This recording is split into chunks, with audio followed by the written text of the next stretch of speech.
Welcome, everyone, to today's episode of Move, Crush, Count. I'm your host, Scott Joseph.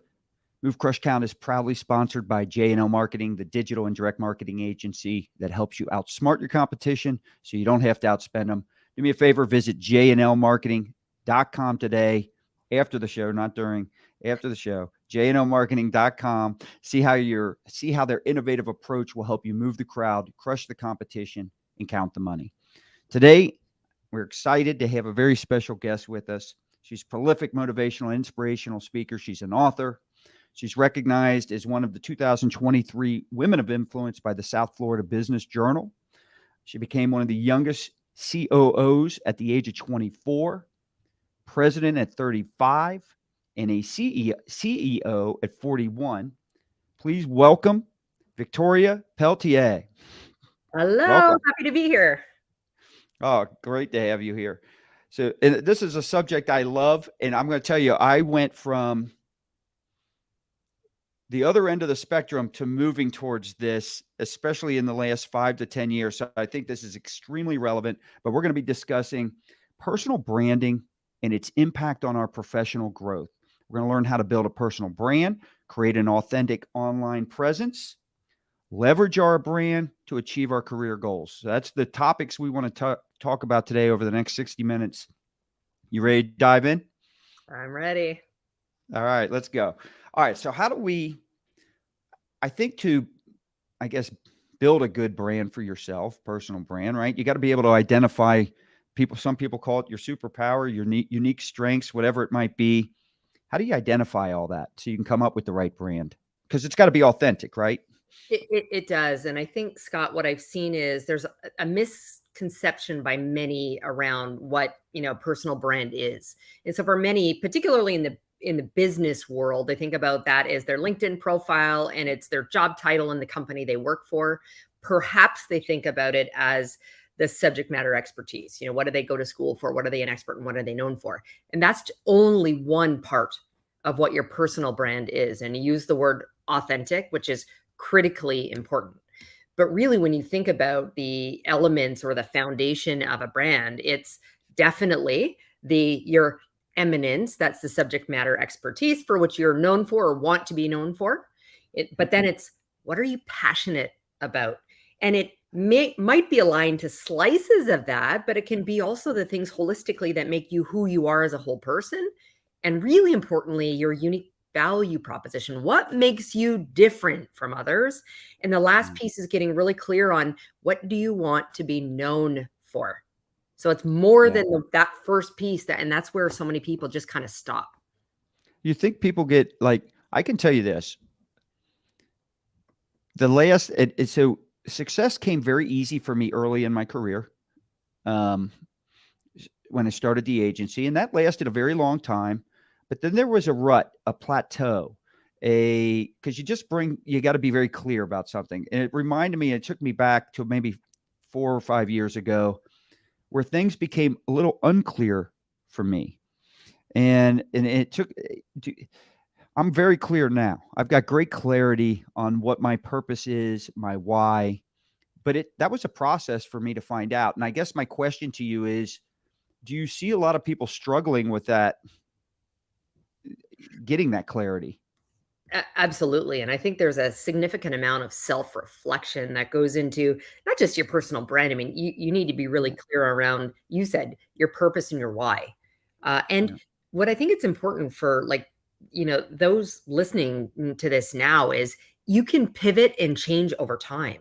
I will tell you what I thought I wanted in my 20s from a career perspective, continue to evolve and change into my 30s and now well into my 40s.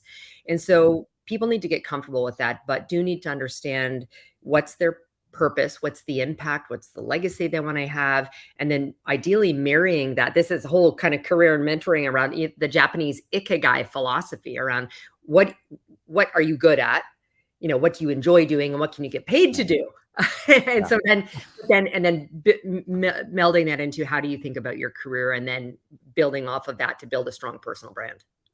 Yeah, I mean, we could spend a whole hour just on trying to find what it would take to find your why and getting that clarity, but we'll keep going on. We're going to stay on topic here with the brand. Okay. Man, I want to go this other thing because I just battled through this and I've had some great experiences in getting there. Let me ask you this. All right, so give us some tips. Give us some things that people in the audience can do right now, integrate right now, apply right now to create an authentic online, I guess, presence that reflects their personal brand. Well, so let me go back to building kind of the foundation. So, and I think you need to map it out. In fact, I sort of leave worksheets for people when I talk to them about this to, whether digitally or physically for those who need to write it on paper to do that, to go through okay, what's your expertise? And there's more than just one. Again, it's more than your job title. It can be you're an expert. I don't know, you're a data scientist, but in the field of, or in the industry of, A, B, and C things. So that broadly, what are you passionate about? People do business with people they like and they trust and therefore want to do business with. Have relationships with, period. So this isn't even just business. I mean, consumers think about that in terms of who do they buy from, not just influencers, but, large corporate brands. So what are you passionate about? What makes, you from a values, integrity, all those, pieces. The next, again, how are you different? I moved from like the world of banking and business to consumer to the world of B2B when I took on that like COO role. And we get RFPs all the time, and it's not all about price. Yeah, don't get me wrong. Procurement's looking at price, but at the end of the day, the people that you're going to be doing business with every day in relationships want to know how you're different. And so that some of that comes back to the values piece and what do you want to be known for? And then the next stage of that is how do you build? Once you're clear on that foundation, where do you build from that? Who's your target audience? So if you're in business and selling, where are the people who are going to buy from you? Are they on LinkedIn? Or if you're a consumer brand, then you need to look at, Instagram and TikTok and Snapchat and, other platforms from a social standpoint. What's your story? That's a big one for me. So Simon Sinek, start with why. For my story is my why. My troubled youth and trauma is what drove me to be, want to be successful in business.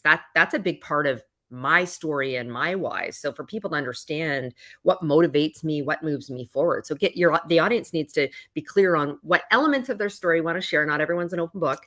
And then what's the content strategy? What's your presence going to look like? But making sure that everything you do connects back and is relevant to the brand, online and offline.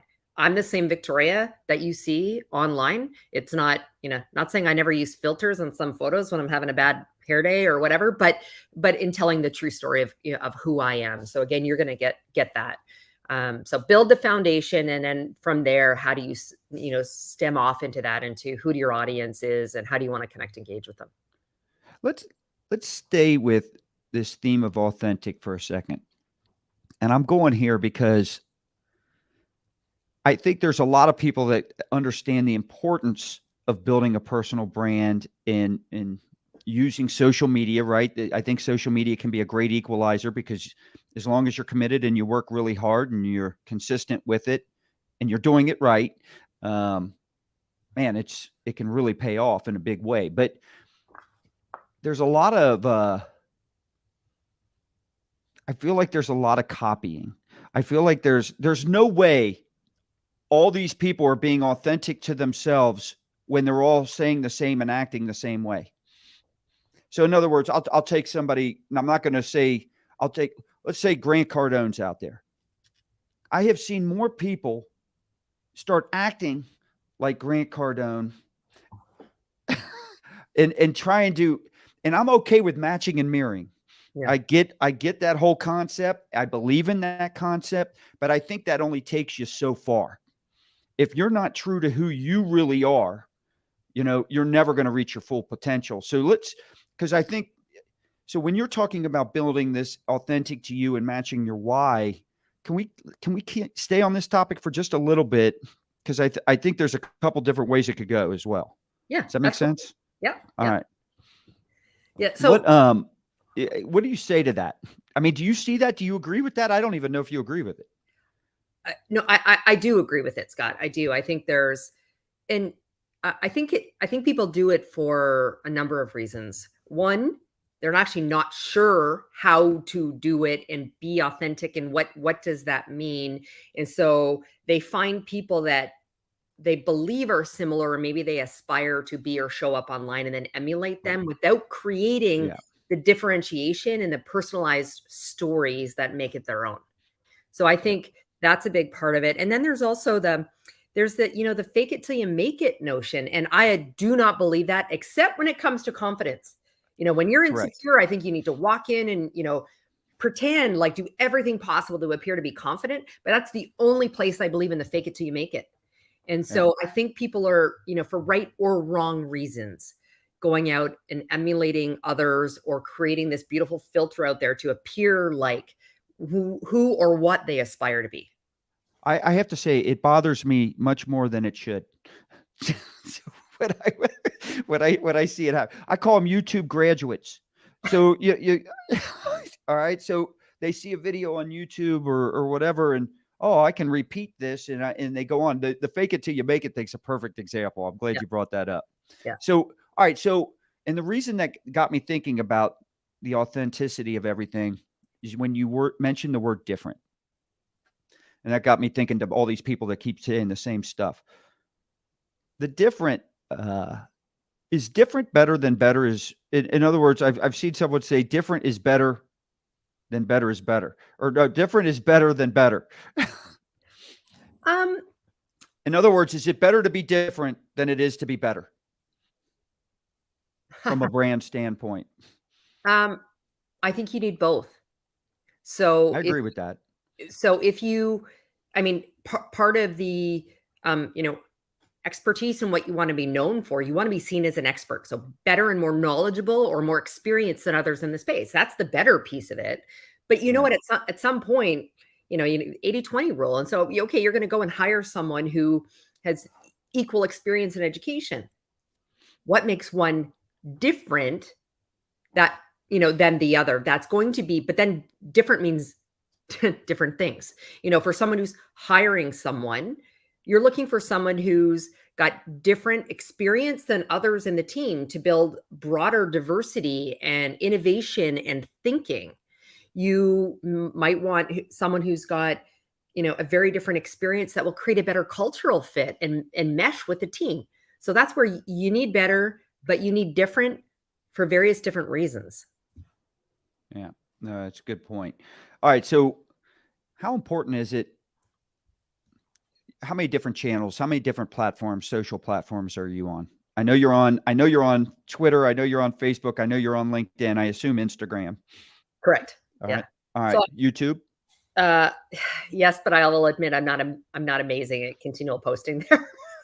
Yeah. All Yeah. right. And so I am looking at my audience. It's a combination of two things. My audience, I do think you can find an audience everywhere, because even though, people might want to engage with me from a corporate perspective, potentially work with or for me, or they might want to hire me as a speaker, they could be scrolling on TikTok and see something I've posted and that will resonate with them. At some point, I needed to make some choices around where the Yeah. majority of my audience was, and the mindset when they're on those platforms, and also what's my capacity, to be on all of those. Now, tools like Yeah. Hootsuite and others make it really easy to cross post across these platforms, but I've made a choice. And so I am not on TikTok. I am not regularly, and I think it's because I do so much external content. I'm not needing to create as many videos one-on-one conveying my message to be on YouTube. And as my youngest one tells me, it's just because I'm old that I'm not on Snapchat. Is Snapchat still around? I was on there for a brief second and I got off. And TikTok, I was only on there I literally for 30 days. And it was only because people kept sending me things and it wouldn't let me open them to view them. So I was like, and then I thought, I'm done with that. So I'm done. So I'm on Twitter. I'm just like you in this sense, but I've got a question on this, and really two questions. First one is how important is it as you're on all these different social platforms to have a similar identity or brand to all that? And then I'm going to take it in a different direction, specifically with something like Facebook. But go on. I think it's critically important. Now, one caveat to that is there are some people who have, their quote unquote day job, and then they've got their side hustle. And so they might make some decisions over delineation between not necessarily the brand. I think it's really important, that you be your authentic self on and off the digital platforms and in IRL, as my kids would say, in real life. And so I do think that's important. However, I have a brand that consists of, multitude of things, but it's all really innately who I am. So I have a, sort of, signature logo, look and feel, and social hashtags.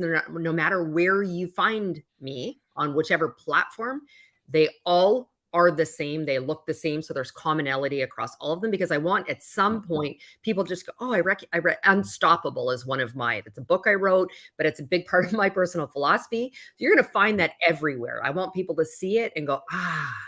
And I also have, as the single landing page, to not have to think about where people are going to find me, is I have a single website, and I send them there and say, you can go out and connect with me on whatever your preferred platform is from there.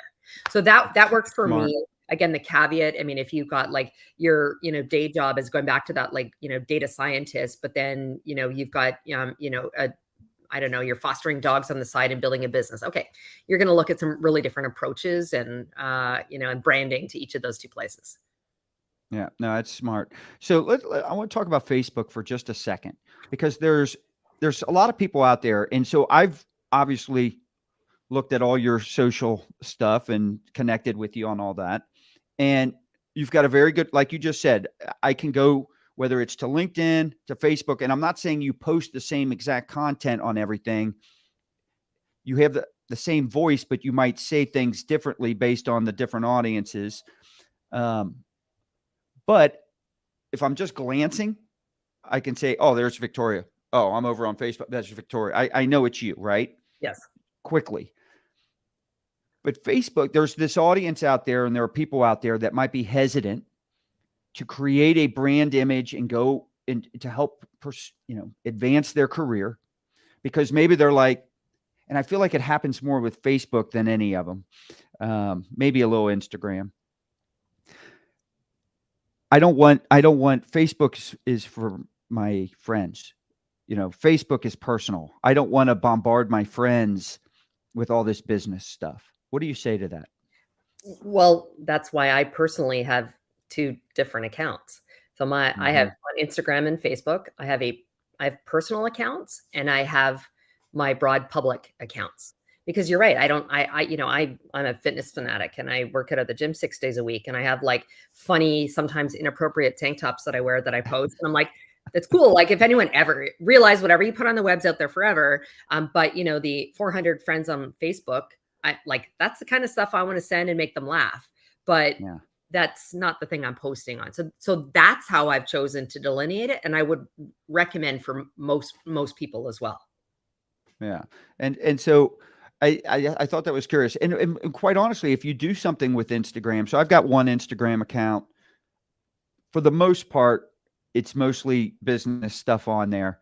If you look at my wall there, you're going to know quickly you should be able to know quickly kind of what I'm about. But I'll mix in some personal stuff. Usually my personal stuff's in the stories. Yeah. However, because it's a business, I categorize it as a business on Instagram. It created me a business mirrored account on Facebook. Right. So I have two accounts on Facebook. I've got, and I do business on all of them, so it doesn't, but there is this way to do that, I guess, and solve that issue for people, right? Yeah. Oh, absolutely. And one thing I will say, and you just said, I mean, there's mostly business, but some personal. This goes back to thinking about your brand and being relatable and being authentic and showing your true self. So on Instagram and Facebook, yes, I might, share article on Facebook, a bit like articles that I've written, or I'll share, podcasts and other things that I've been on. But then you're going to see things like, it's in Miami Beach where I am right now. It's Pride. Everyone, which In the rest of the world, it's June. It's way too hot here, so they do it now. So and I spend a lot of my time talking about diversity and inclusion, and what it looks like for the LGBT community. So I posted a picture of these really cool pride shoes, and those went on my like public Instagram. But that's something that I cross posted to my personal accounts. But here's a great example of how that's connected to who I am, what do I stand for, what is my brand, but still is a very personal post. And so I think you can marry the two, but I still very much think that it's great to have your separate business or public persona accounts different from those that you have more locked down for personal purposes. I think there's a lot of people that think that, all right, branding, that'll help if you're a CEO or if you're at some high level position, that's important. But a lot of people in our audience may not necessarily be business owners, right? So let's talk about how a personal brand or give us some examples. Let me ask this. I'll rephrase this. Give me some examples of how personal branding strategies have impacted or advanced somebody's career. So it could be an employee, it could be a salesperson, it could be whatever. So give us some examples of that. Well, so much of my career since moving into that first executive role has been in the business to business world. And so I am leading teams of people that sell and provide services to other companies and their employees or their customers. So a really great example, and I'll share my own because I worked so hard to build this strong brand. I was recruiting to hire a fairly senior member of the leadership team to lead a part of our business.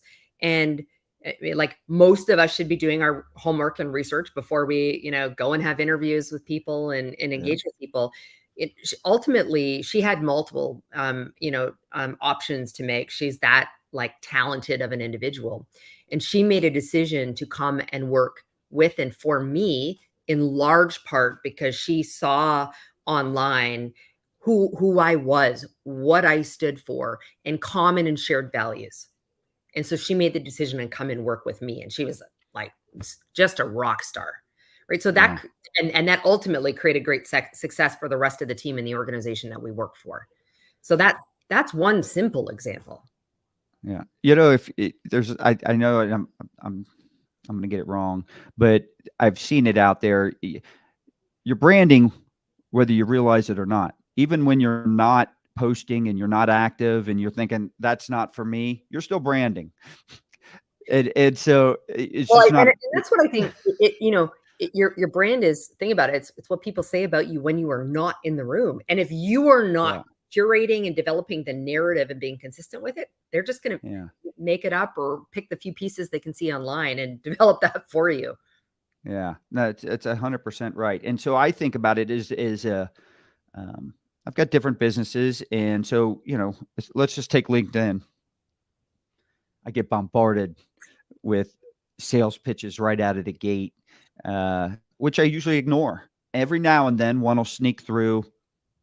And what I mean by sneak through, it was written well enough that right out of the gate, it grabs my attention and it's different, like you said. And I'm like, oh, I want to pay attention to this message. I'm going to read it. And if it interests me, then I'll reply back. So I'm not saying there's not a case for that, but I guess people need to do a better job writing their messages that's right. to get a higher percentage through. But what I'm going with that is what I do notice, whether someone's a salesperson, they do not have to be a business owner. They don't have to be a manager or executive or leader. When I see people that are active within the community or the business verticals I'm involved in, and I see them commenting on posts and I see them sharing posts and I see this positivity come out of them. It's never negative. It's always positive. And it's never about them selling. It's about them trying to add value to the post, add value to the content. Maybe it's an opinion, maybe it's advice, whatever it might be. I don't know if people realize that I don't think they think of the branding that way. They think of it more in the traditional way. Here's my logo. Here's my color scheme. Here's my font. And so the way your activity on these social platforms is branding yourself as well. And when I see that and I'm like, I recognize them. And I got to tell you, when I have people commenting on my stuff and they're consistent and they never give up with it and they never have something in it for them, eventually when they do reach out, and they all do, when they do reach out, there is an inner pressure. First off, I've already got a very positive opinion of them, right? Because I feel like I know them now. Right. And when they do reach out, there's an inner pressure there from a decision maker to reply nicely. And if I can't do something with them, to try and help them in some way. And I think, I don't know if everyone understands the power. It's not just about engagement and all this other stuff. You are building, I have an opinion of this person.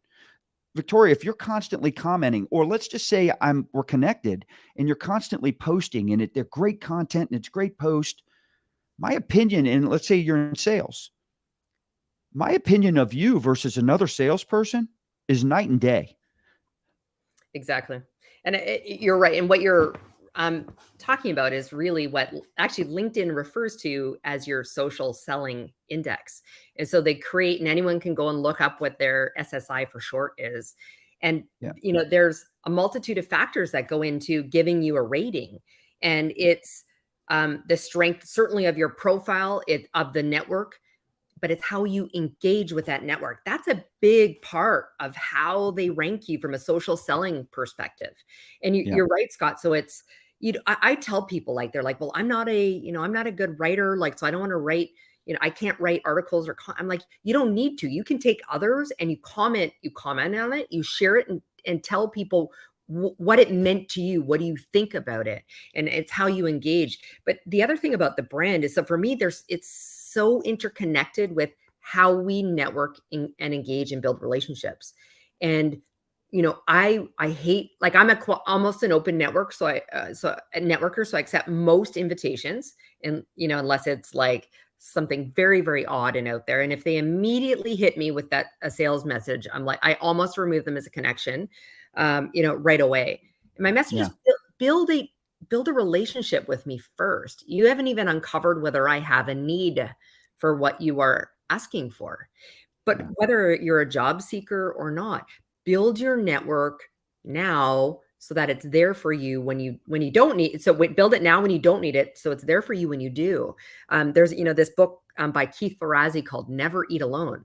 Now, he's a shameless self-promoting consultant. When you read his book, put that part aside, but he's got some really great strategies around how to be intentional and strategic in building a network and maintaining a network. And he talks about it coming at it from a place of generosity and not greed. Yes. You push out the good. It's like a wave. It comes right back to you.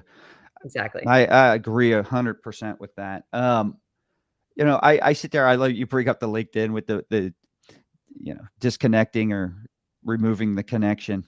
I've done that a few times, but it cracks me up. Please, all you people out there that use LinkedIn and use an automated service, it's very obvious when we hit yes, connect, and then the little message light pops up literally at the moment we hit the button. And then I see you have a 6-paragraph message to me. Clearly, you didn't write that 6 paragraphs in the amount of time in the same 1 second I connected with you. So it is horrible. It's just so I hate that. I can't. You know what? I try, Scott. Maybe it's just, I want to help you. So I literally had one this morning, someone who connected with me, and he's like, hey, and I mean, it was a novel, like you said, 6 paragraphs.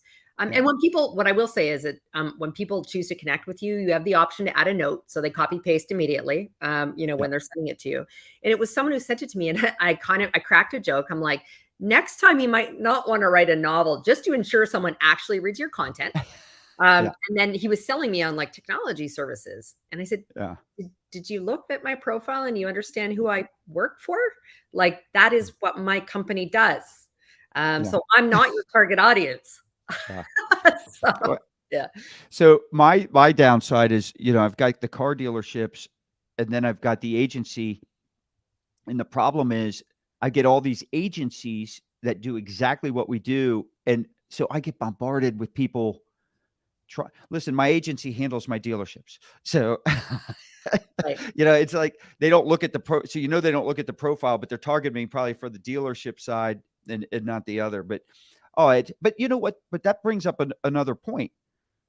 When you make these, because I probably would have at some point asked you, what are some typical mistakes people make when it comes to branding, right? So let's just skip to that real quick. Mm-hmm. When you don't pay attention and you automate and you're really not doing, like you said, coming from a place of generosity, and it's all about me, you make those type of mistakes, and that's branding you too. It is. And so, and those are the mistakes that I see. We talked, as you said, about a number of them. So you're like just kind of copying others out there without any real differentiation, without any real articulation of how you're unique in all of that, to people who I think also set it and forget it. They build an amazing profile and they just don't come back to it. Like, you need to constantly be engaging. I mean, if you think of any kind of these algorithms on any of these platforms, stuff pops to the top of the feed based upon the level of engagement that occurs with those. Right. To those, again, who don't make some of this personal, or for me, there is amazing technology that can help. I will say that. So whether it's Canva, to you can design posts, Love Canva. and you can schedule it or automatically share content. Hootsuite is one who can schedule, like you could spend an hour and program for the entire year if you want. So again, there's great technology that can help make it easier, but there's a lot of the personal engagement. So for me, I don't know, I have like 100,000 plus followers on LinkedIn. I think I have about 30,000. But one of the ways I choose what? Wait a minute. Do you have? I have 30,000. We're right at it. So I thought I was good. Did you say you have 100,000? Across my various channels. Oh, all right. I was going to say, my Subscribers gosh, that's awesome. Yeah. And I mean, and I Wow. get huge engagement as a result of that, anywhere from like thousands to, there was one post that got well over 1 million, Yeah. Oh, wow. so, but again, that's the level of engagement. But for me, it's also around, the networking piece of it. Again, just engagement is the best way I can say it, and the biggest, mistake in all of this. So for me, the way for me to stay connected and for people to believe that I'm committed is, for me to reach out. And I do it in a very simple way. When my mind's always racing. I'm up in the middle of the night sometimes. And so someone will pop into my mind. I literally, probably drives my husband crazy, but I grab my phone. It's a one-liner to them. Hey, I thought of you today. How are you doing? Simple things like that shows a big part of, my brand is around the way I engage with people, the impact, and that I want to help others. And so Yeah. me doing it, and that doesn't actually take a significant amount of my time. I like what you just said there, because it kind of goes back to what you were discussing at the very beginning. What is the message? What is the brand? What's authentic to you? What are you passionate about, and all this? And the way you just said that, I want to ask you to say that again real quick, because I don't want to misstate it. Well, that is part of my brand that I am known for is, Yep. one, being a connector of people wanting to help others, and that I'm regularly, engaged with my network. So for Yeah. me, there's very simple ways of doing that. And that includes not saving it all up. When someone comes to mind for me, it's a quick, whether it's on LinkedIn or it's a text or an email, sending them a quick note to say, you came to my mind. I'm thinking of you, checking in. How are you doing? It's awesome. And you know what's great about that is it's almost like an elevator pitch for yourself right there.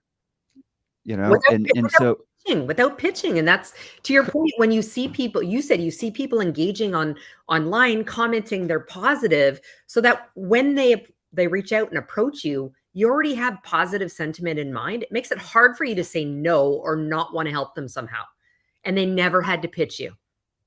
So one thing that I do believe in is having your own personal mission statement, and then being able to take that and create your own elevator pitch for yourself. Not that you're out there broadcasting it, because what you just said about what your brand is, and you said it in such a very clear, you articulated it great, and it was very clear, right? When you live that and this is who I am, and your actions it forces you when you're trying to make decisions all day long. How should I engage with this person, or should I not? Do I just hit the like button instead of comment, whatever it might be? You're probably at some point always going back to what you just said and say, this is who I am. This is who I am at my core. And I have to live that. Right. Until. Yeah, no, Scott, I think you're bang on. For me, this is, whether it's, you said your mission statement, or, what's the legacy? What do you want to be known for? And so people then need to think about that consistently around how they're posting. And is it reflective of who I am? And I've stated to the world, I want to be known for. Now, I mean, there's going to still be guidelines around, like, much like a first date, let's not talk about, sex, politics, and religion. However, part of my brand and what do I want to be known for is creating better communities and workplaces that we all feel included in a sense of belonging. And so, I make choices to stand up for, things, and I don't need to talk to you about my political affiliations, but, as someone who advocates around diversity, equity, and inclusion, you're going to see me standing up for women's reproductive rights, for trans rights, or others in the LGBT community. You might infer who I would vote for based upon that, but I don't know. But I'm not going to publicize that piece, but I am telling you and writing stories or sharing comment or commenting on things that are aligned with my values, my brand, and the legacy and impact I want to be known for. Yeah, that's good. What role does networking or building relationships play in personal branding? I think personal branding is essential to building a strategy around how you choose to network and engage. People will, want to connect with you, want to follow you because you have a solid brand. People will want to buy from you, work for you, hire you, not just because of expertise or the product or service that you're selling, but again, who you are and the strength of the brand and the reputation that you have. So I think they're intrinsically related.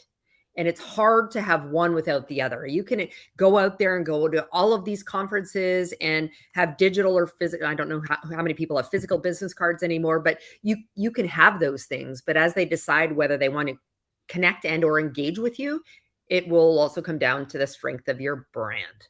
And so I think we need to be thinking about them as very interconnected and not having one without the other, or not very effectively anyways. No, I think one without the other is a great way to say it, because I think they both help each other. It's like in digital marketing, SEO or SEM. Well, they both help each other. So it's the stronger one is, the stronger the other has the ability to be as well. So give us some advice for people. Maybe they're just starting out. I mean, there's obvious the people, Grant Cardone, he doesn't need your advice, right? I'm not saying he wouldn't take it, couldn't learn. What I'm saying is he's got a huge brand, this and that, right? I bring him up because he's in a lot of the verticals I'm in. So, but the person that's listening to this and saying, you know what, I understand the value in this. This is important. I either jump in and start doing this the right way, or I'm going to get left behind. What advice do you give to that person who's just starting out, or maybe not doing it the right way? Well, I think a big part of it comes down to also educating around the benefits of personal branding, and then how and why that's important to them. So and I'd say the benefits of branding, controlling your brand in the narrative, right? So someone's not making it up on your behalf. You become more visible, your credibility grows, your network grows, and the goals that you've set for yourself becomes more achievable, whatever that is, whether it's followership, whether it's getting hired, whether it's, selling, whatever. So there's some education related to that, that I think people need to understand just how beneficial it is. And that starting out, my older one is 23 years old, has come out, he's going to, computer engineering. And I was like, I told him, I'm like, buddy, you know that you need to get a LinkedIn profile. And he's like, oh, Mom, that's for old people. I'm like, dude, that is for people who are going to hire you. So you need to recognize that. I want to say, I love that you bring that up. And I'll tell you why, because I am so impressed when college people, because when you're a business owner, one of your source of potential employees are college students, and you're always looking like who's about to graduate. And when someone's, whether they start off, in fact, I would say the younger the better in college, the more professional and the more engaging and the more active they are on LinkedIn, what that tells me out of that young person. So if there's anybody listening in this audience right now that's young in college, that is so impressive to a business leader. When you see a young person who gets it and seems to have this focus, because that's the brand I get from that, right? Wow. They're not about partying. They are focused on their career and success and making a difference, whatever they're going into. To me, that's just so impressive. I love when I see that. Yeah, I do. Although one thing to advise is we were talking about closed and open channels. For those college students, make sure you shut down privacy to friends only on all of those other platforms as your prospective hiring managers are out there researching you. I never had that issue because I never did anything wrong. Oh no. There's not one picture on the internet of me doing anything bad back in my college days. Well, that's because you and I are old enough that there wasn't the same kind of social media out there to like. There was none. That's right. But you know what I think, Scott, going back to that, like I would tell people to start early, start now. And to one of our earlier points, you can pivot and change over time. Again, what you want when you're in college and 5 or 10 years later can be dramatically different. Who you are, what's important to you, and some of the values and where you want to go might be different. Again, pivot and change, but at least you have a baseline to start with. Yeah, no, it's a good point. So getting back to the mistakes. So we brought up a couple mistakes. We brought up that link, if you're on LinkedIn, messaging people right away, making it all about you and that stuff. But what are the most common mistakes that you see outside of the ones we've mentioned? That you think you got to avoid these? Yeah, well, what I see is there's a lot of people who think that just because they're sharing content pretty like regularly on there, but it's other people's content, it's the sales materials from their organization. So the biggest mistake I see is they're out there and they're very active, but they're never showing any element of their own individuality in that unique differentiation. So I look at, I'm currently working for Accenture, and we actually have some great technology. Many companies use it called Sprinkler. And so you can go into the platform and you'll see content and stuff that might actually resonate with the type of work you do or deliver at Accenture and be able to publish it really quickly. And I see people who that's all they do. Share. Yeah. All they do. And so I know nothing. All I think is that they're just like a massive seller. I know nothing about them. It actually, then when stuff comes up in my feed, I almost know to immediately just scroll past it. Yeah. And so I that's a big, big mistake. And going back to, the story around us sharing some personal, stories or pictures occasionally on our like public, that shows we're humans. Right. Yeah. And so that's a big mistake. And so getting comfortable with blending in again, more of the personal side. And I think most people aren't doing that, or many people are not doing that well. What do you say to the person that's like, I bring this up a lot of times. My questions go either their current insecurities or they were former ones. So like I could tell you when I first got on social, and I feel like this probably applies to a lot of people at some point. Not these young people. They have no problem being on camera. I don't want to sit there and we'll say flex on. I rarely.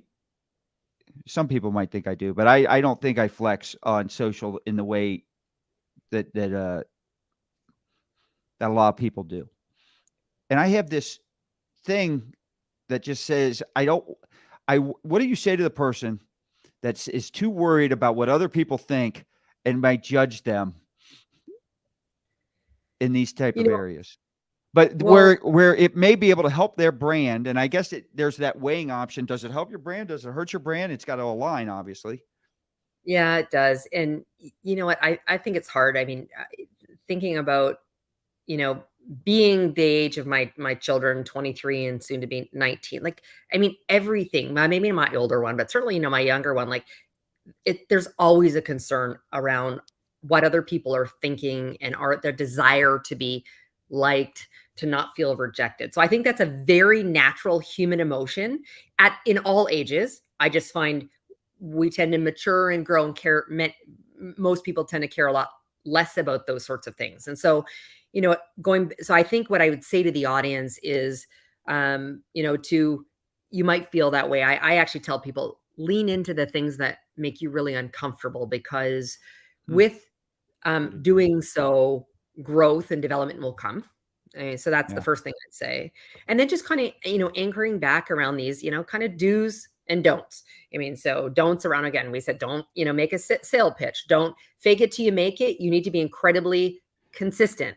And true and authentic to your brand. Also, don't be all things to all people. Like, going back to like who what's going to make you unique. And then, but do ask for help.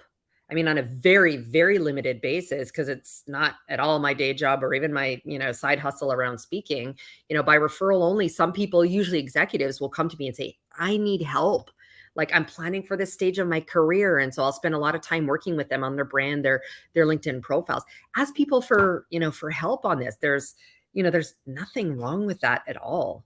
And try to think a little bit more holistically. So even, not just for the today and that next step around, I just need this next job, 2 steps ahead, 3 steps ahead. Yeah. Like, again, going back to, what do you want to be known for? What's the long range goal for you?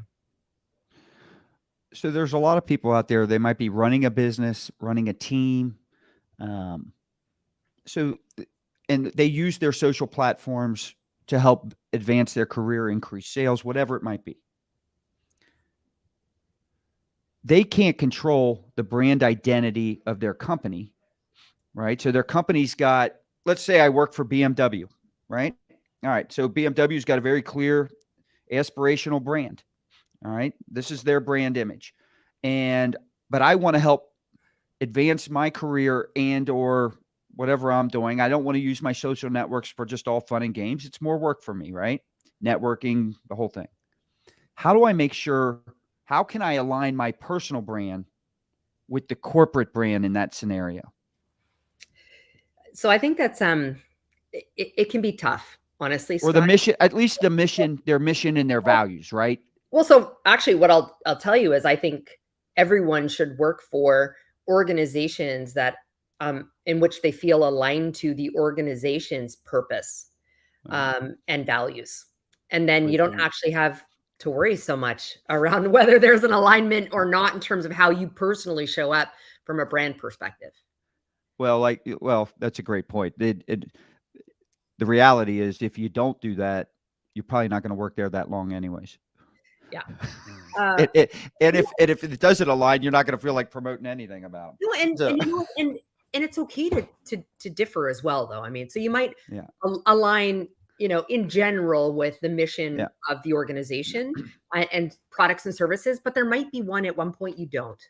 But again, that's where I think it's important to, developed a strong brand. At one point, I remember, I too, even though I've been, known to be an expert in branding, I asked for feedback from someone. And it was actually the chief marketing officer of a large global company I work for. And I remember saying, Rosa, I'd love for you to just take a look. And what do you think? And her advice, interestingly, but because she's a, corporate CMO, was, you should put in your subject, like the summary line, the one liner you have underneath your name on LinkedIn, the company that I work for. And I chose not to, because I said, I am more than the organization I am working for. And my brand far extends beyond that. Obviously, as you just said, Scott, reciprocally, what I do and say reflects upon the company, and what they do, reflects on me and my brand. So to be mindful of that, but we can dissent at some point. And I wrote a post the other day, and I think it was a quite balanced approach, but Accenture announced in their, earnings call that they were laying off people. Sadly, and many companies are having to do this.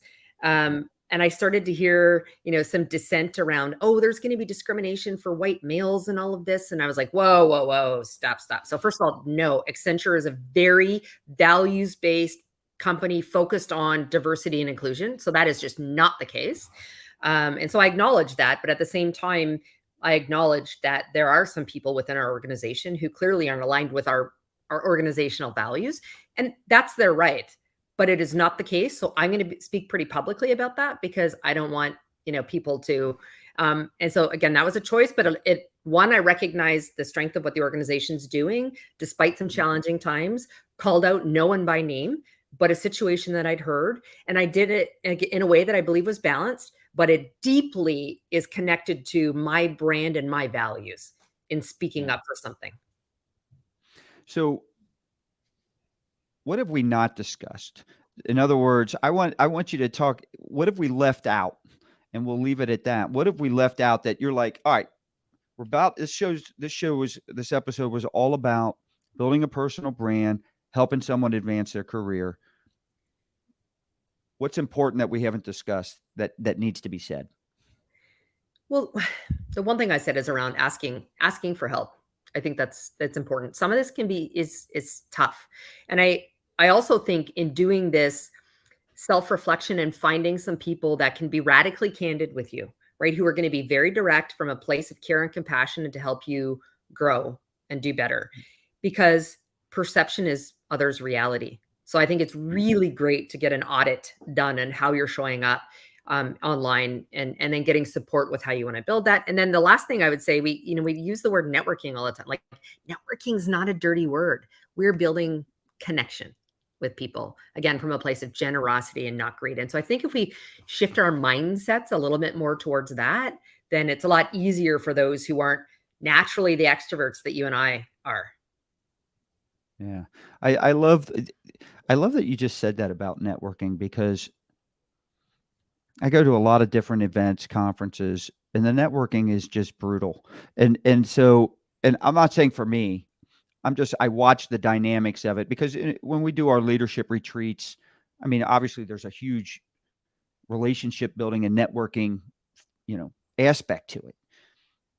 And of course we feel like we've got the best in the world at it. But the point I'm making is typical network events are awkward. They're awkward because, and I'm going to go back, I'm going to eventually tie this back to what we've been discussing for the last hour. They're awkward because you usually show up, if it's a networking only event, you go there with great intentions. You come in, people are in their cliques. You recognize one or two people that you already know. You go over, and for the next hour or two, you kind of pretty much just talk to those people that you already know, you already have a relationship with. Or you go around and you think, I'm going to do this the right way. And you collect probably 20 plus business cards. You stick them in your purse or your pocket. You go home. You got great intentions. And then you never see those cards again. And so nothing ever comes from them. And so, but when you have a good brand, I feel like, and we kind of discussed this a little bit in the middle of this hour, it is much easier to network. For one, people approach you. It's not all on you to approach everyone else, right? There's people already feel that they know a little bit about you, what you stand for. They either like it or they don't. And the people that don't probably won't approach you. So it doesn't matter. And the people that do, they want to gravitate.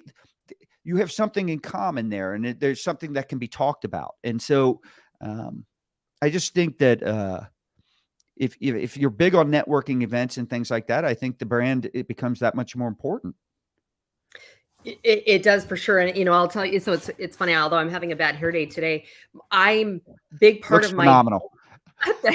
a big part of my brand identity seems to be for others. And now I recognize my hair. I've got this long, massive, like curly strawberry blonde hair. And so I went to, I was the keynote speaker at one event, and someone came up and they're like, Victoria, like I saw your picture and I recognized your hair from like across the room.